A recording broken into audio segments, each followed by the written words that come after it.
안녕하세요. 상당히 오래간만에 강독을 하게 됐습니다. 지난 12월 12일에 하고 이제 처음이니까 어떻게 됐나요? 한 2주일이 넘었군요.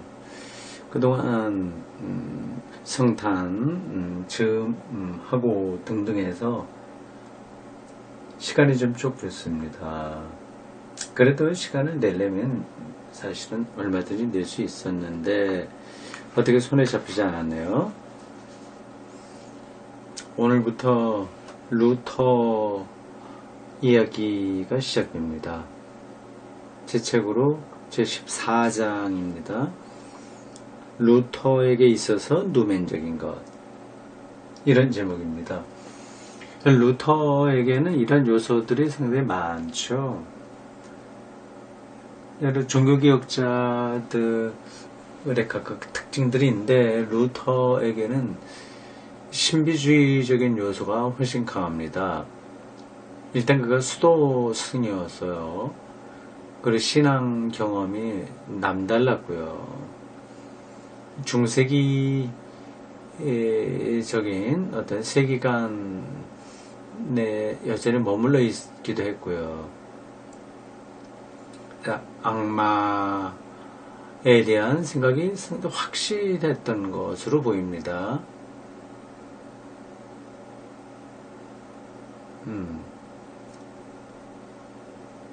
칼빈하고는 좀 다르다 이렇게 볼 수 있어요. 칼빈은 뒤에 이제 칼빈이 나올까요? 나와야 되는데 잠깐 제목을 보도록 하겠습니다. 지금 우리가 169쪽 루터에게 이야기하고 있어요. 오늘부터 보게 되는데 그 다음에 15장은 두 가지 발전 과정 쭉 그렇게 나가고 칼빈은 안 나오는군요. 네, 종교개혁자 하면 루터, 칼빈 이렇게 대표적이지 않습니까? 루터는 독일 중심이고 칼빈은 스위스 중심이에요. 물론 루터가 선배고요. 근데 독일이다 스위스다 이런 차이 때문만은 아니고 이 두 사람의 학문적인 배경이 다르기 때문에 이 누미노제 문제에서 루터만 나오는 게 아닌가 싶습니다. 루터는 본격적으로 신학을 전공한 사람이거든요. 수도사이면서 사제였어요.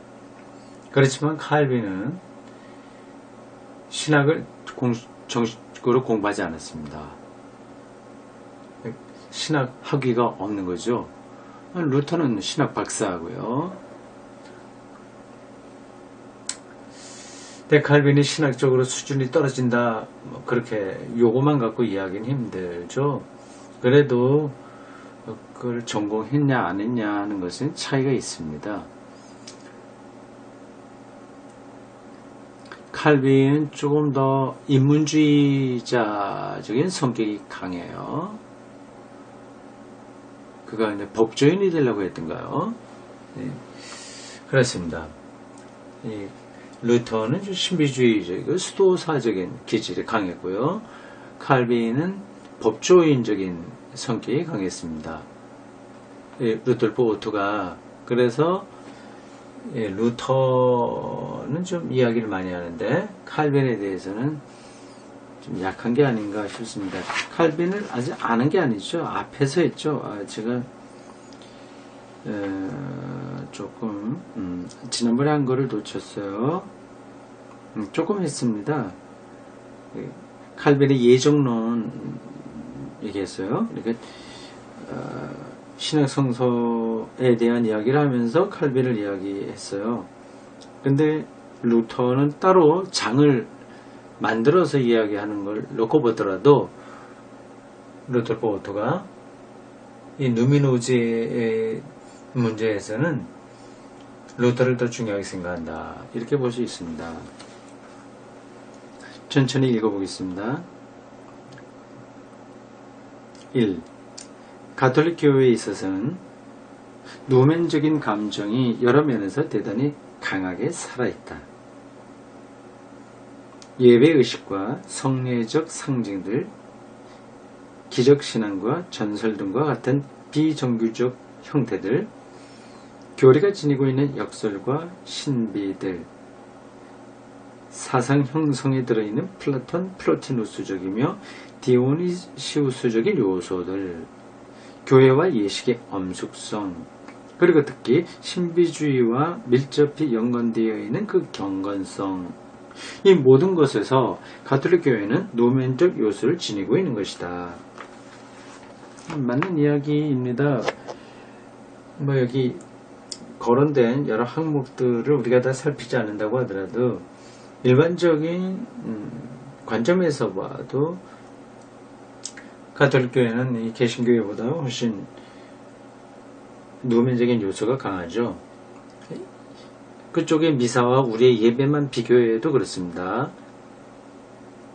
특별히 요즘 현대적 감각에 치우쳐 있는 개신교 예배에는 노면적인 요소는 눈 뜨고 찾아볼래도 찾아볼 수가 없습니다. 이건 어딘가 문제가 있는 거예요. 목사의 입담에 의지한 어떤 설교가 너무 이제 과다하고요. 예배 찬양이라고 하는 좀 감수성에 의지하는 그런 찬송가가 과다하고요. 그러니까 너무 확실한 거죠. 너무 뜨겁죠. 너무 매력적인 거죠. 말하자면. 그러니까 딱 드러나는 거예요. 탁탁탁탁 다 모든 게 종교적 만족을 주는 식으로 되어 있습니다. 그러니까 거기에 어떤 거룩한 두려움, 이거는 눈을 씻고 찾아볼래도 찾아보기 힘든 그러한 기독교 예배입니다. 이것에 반해서 미사는 각각의 종교적 그 상징들이 많이 들어있죠. 우리가 동의하지 못하는 것까지를 포함해서 그런 노면적인 요소가 많이 있다. 이제 그거는 분명합니다. 이미 밝힌 바 이유로 인해서 가톨릭 교회에서도 그 공식적인 교리 체계에서는 이런 요소가 훨씬 약하게 작용하고 있다. 그러니까 정식 신학, 미사 이런 데는 그 노면적인 아주 강한 그런 것들이 좀 빠져 약하게 작용하고 있다고 합니다. 합리적으로 설명을 하려고 하는 거니까요. 특별히 중세기의 위대한 스콜라 철학자들, 이른바 현대 신학자들이 교회의 가르침을 아리스토텔레스의 철학과 연결시키고 플라톤주의를 대체시킨 이래 가톨릭 교회 내에서도 하나의 강한 합리화가 일어났다. 보통 가톨릭 신학을 아리스토텔레스 철학과의 연합이라고 얘기를 해요. 이거는 아리스토텔레스는 상당히 이 물리의 세계에 근거를 두고 뭘 설명하려고 했습니다. 진료의 형상 그런 얘기 하잖아요. 이렇게 자연의 어떤 원리들 이런 걸 굉장히 중요하게 생각을 했어요. 그러나 교회는 계시, 자연을 뛰어넘는 초자연적 계시를 얘기하지 않습니까? 이게 계속 이제 대립해 왔었는데 아퀴나스 이후로 가톨릭 신학에서는 이걸 두 개를 조화시켜 보려고 하는 흐름들이 아주 강하게 나타났습니다. 그것은 결국은 합리화 작업이다. 그렇게 볼 수 있는 거죠. 하지만 실제 사람들의 종교적 실천과 감정생활 자체는 결코 이에 부응하지 않았다. 합리화하려고 했지만 실제 신앙생활에서는 좀 다르다 하는 거군요. 이게 저도 좀 합리적인 그런 입장에 서 있는 사람인데, 그래서 노맨적인 게 강한 사람들이 제 설교나 제 강의 이런 것들에서 아쉬움을 느끼고요. 그리고 교회에서도 그러한 현상들이 좀 있습니다. 여기서 일어난 플라톤주의와 아리스토텔레스주의와의 싸움이나 스콜라 철학자들에 대한 오랜 지속적인 저항은 상당 부분에서 그리스도교 내에서 전개된 합리적 요소와 비합리적 요소와의 싸움에 지나지 않았다. 그렇죠? 합리적인 것과 비합리적인 것의 싸움이었다. 아리스토텔레스와 현대 신학자들에 대한 루터의 항의에도 역시 동일한 싸움이 분명한 요소로 작용하고 있는 것이다.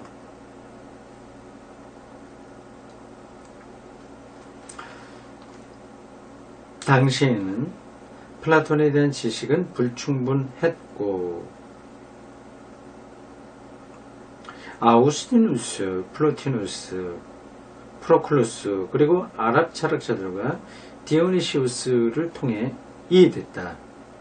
그럼에도 불구하고 또 대립된 태도가 각기 플라톤과 아리스토텔레스를 표방하고 나선 것은 옳은 감정에 근거한 것이었다.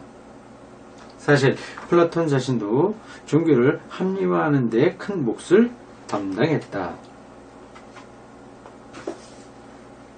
그의 철학에 의하면 신성은 선의 관념 자체와 동일하며 따라서 전적으로 합리적이고 개념적인 것이 되어버렸다.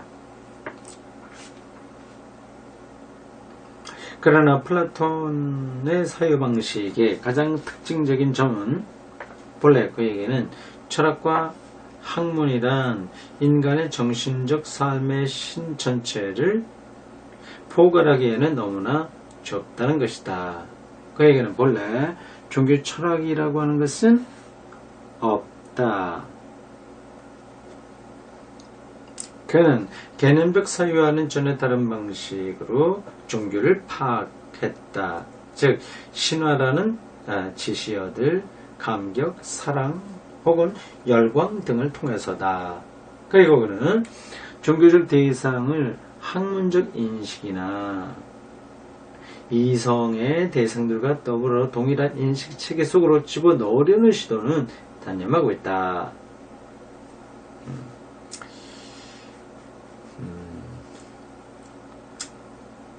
예, 우리가 흔하게 알고 있듯이 플라톤의 이데아라고 하는 거죠. 그러니까 모든 것이 거기서 유출되니까 그거를 논리적이고 합리적으로 딱 집어서 설명하기는 힘든 거죠. 어떤 체계, 인식 체계 안으로 끌어들이려고 하는 시도를 거부하는 거죠. 그렇다고 해서 비합리적이기만 하다 이제 그러한 뜻은 아니죠. 그 자체에 대한 설명, 어떤 그 인식체계, 동일한 인식체계 속에 넣으려는 시도를 거부하는 것, 그것에 대한 해명은 합리적으로 하는 겁니다. 그럼으로써 종교적 대상은 덜 중요한 것이 아니라 오히려 더 위대하게 되며 동시에 그것이 지니고 있는 전적인 비합리성은 바로 플라톤에게 있어서 최고로 생생하게 느껴지는 것이다. 비합리성이 여기서 중요한 거예요. 그리고 느껴질 뿐만 아니라 표현되기도 한다. 신은 파악할 수 없을 뿐만 아니라 생각조차 할 수 없는 존재로서 모든 이성을 초월한다는 사실을 어느 누구도 이 사유의 대가만큼 분명히 밝힌 자는 없었을 것이다. 네, 플라톤이 말하는 게 성수가 말하는 거하고 비슷하죠? 신은 파악할 수 없다. 모든 이성을 초월한다. 이렇게 이야기하니까 저기 기독교가 이 플라톤에게 매력을 느낄 수밖에 없었던 거예요. 그래서 플라톤의 영향을 초기 기독교가 많이 받았습니다.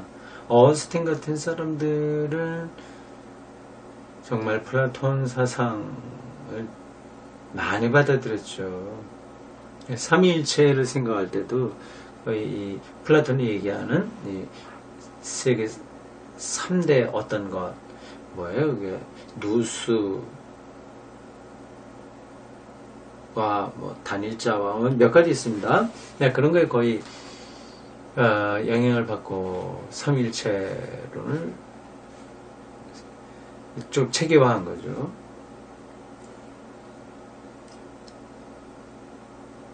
플라톤의 말을 좀 여기 인용하고 있습니다. 이렇게 있어요. 창조자를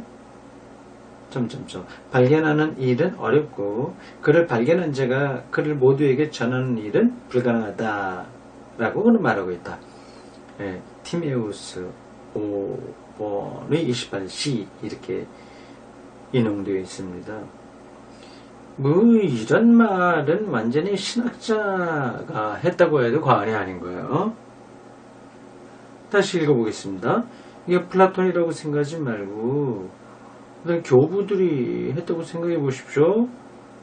그럼 이상하지 않아요. 창조자를 발견하는 일은 어렵고 그를 발견한 자가 그를 모두에게 전하는 일은 불가능하다. 그리고 그는 그의 위대한 서한에서 다음과 같은 심오한 말을 하고 있다. 조금 더 길게 인용합니다. 이 인용문은 다음의 책에 나와 있습니다. 윌라모비치 이름이 어느 나라 사람인 건가요? 멜렌도르프 플라톤 1번 읽겠습니다. 나는 그것에 관해서 써본 일이 없고 앞으로도 그것에 대해서 결코 쓰지 않을 것이다.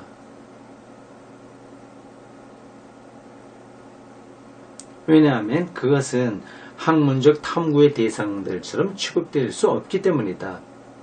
여기서 그것은 신이겠죠. 그것은 학문으로서는 말할 수 없다. 우리가 그 안에 몸을 담근 후 오랜 노고 끝에야 그것은 마치 불꽃이 튀기는 듯이 우리의 영혼 속으로 갑자기 들어오는 것이다. 그 후로는 그것은 스스로 유지된다. 글로서 전하려는 시도는 아주 극소수에게만 이해될 것이다. 그러나 그들이 그것을 스스로 발견하기 위해서는 살짝 하나의 암시만으로도 족할 것이다. 좀 재밌네요. 플라톤이 이런 말을 했단 말이죠. 이 동양의 선생들이 하는 거하고 비슷합니다. 제자들에게 어떤 걸 깨달음을 줄 때 뭐 많은 걸 이야기하지 않고요. 한두 마디만 던집니다. 이 좀 화두라고도 할 수 있어요. 차를 같이 한잔 마시면서 여보게 이 차가 참 향기롭네. 드시게나. 이런 선생의 말 한마디로 제자가 어떤 도의 세계를 깨달을 수 있는 거죠. 참 재밌네요. 이 플라톤이 그런 얘기를 했단 말이죠. 살짝 하나의 암심만으로도 족할 것이다. 하나님 경험은 이와 같다. 이렇게 말할 수 있어요. 요거는 언제 한번 제가 기억했다가 어디 글을 쓸 때 한번 해도 좋을 것 같습니다.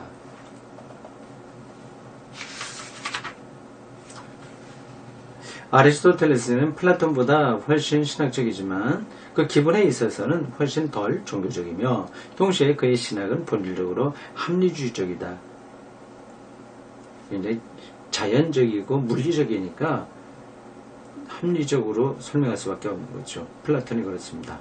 따라서 이러한 대립은 그들을 추종하는 사람들 가운데서도 나타나게 되는 것이다. 칼빈이 아니라 루터를 이야기한다면서 지금 뭐 플라톤, 아리스토텔레스를 이야기하네요. 좀 뒤로 가야지 나오는군요. 예, 좀 진도를 내겠습니다. 교회의 가르침은 초기 교부들의 시대에 신의 무감성, 아파테이아라는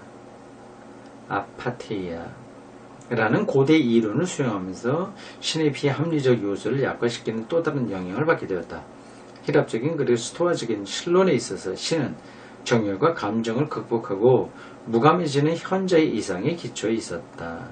사람들은 이러한 신을 성서에 살아계신 하나님과 동일시하려고 했던 것이다. 그러나 곧 다백년으로부터 이러한 노력에 대한 한거가 정해되었다.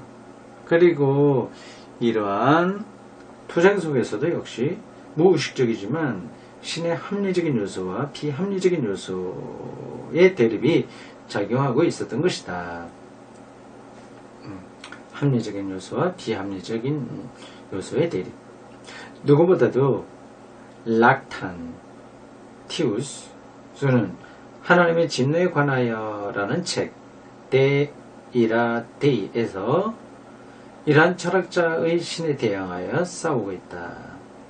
그는 이러한 투쟁을 위하여 오히려 인간의 감정생활 가운데서 전적으로 합리적인 요소 자체들을 강화시켜서 사용하고 있다. 그리하여 그는 신을 말하자면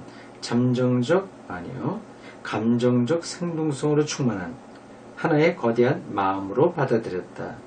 그러나 이와 같이 살아계신 하나님을 위해 투쟁하는 사람은 결코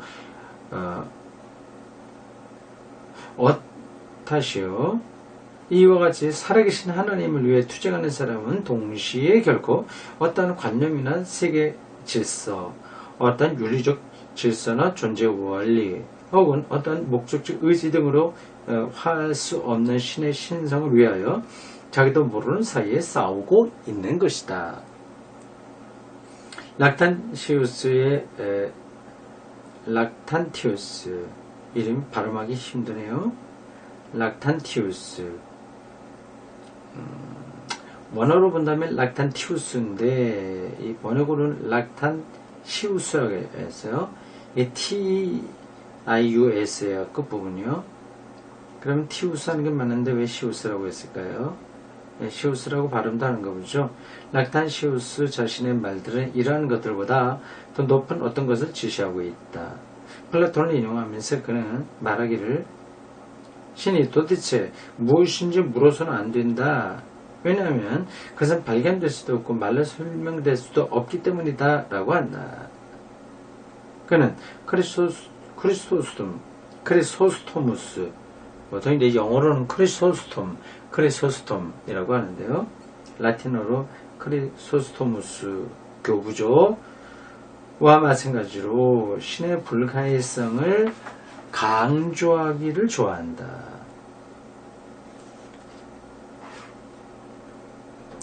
3번 인용을 했습니다. 인간의 마음에 측량할 수 없고 인간의 혀가 말할 수 없는 분. 왜냐하면 그는 인간의 생각과 말로 포착하기에는 너무나도 숭고하고 너무나도 위대하기 때문이다.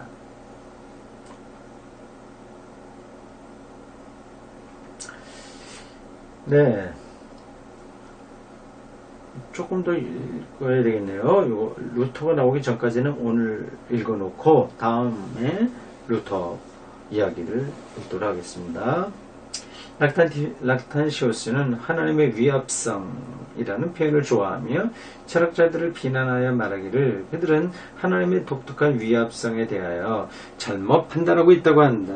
그는 하나님이 분내신다라고 주장함으로써 위압성이 지니고 있는 두려움, 트레멘둠을 느끼고 있으며 지금 위압성, 마제스타스, 트레멘둠, 두려움 이게 다 누미노제의 경험에 속한 것들이에요.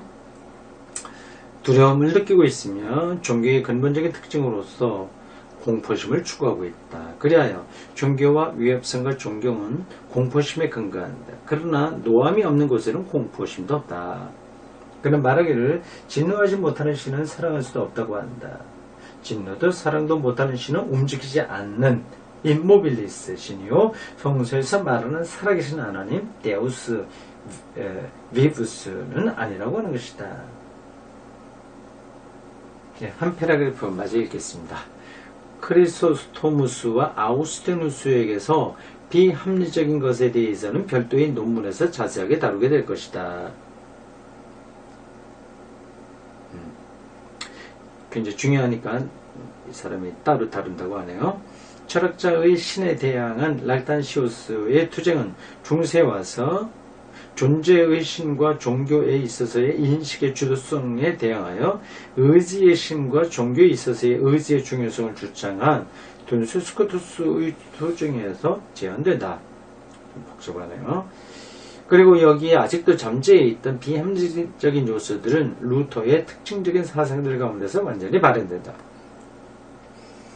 지금 오토가 루터의 노미노제의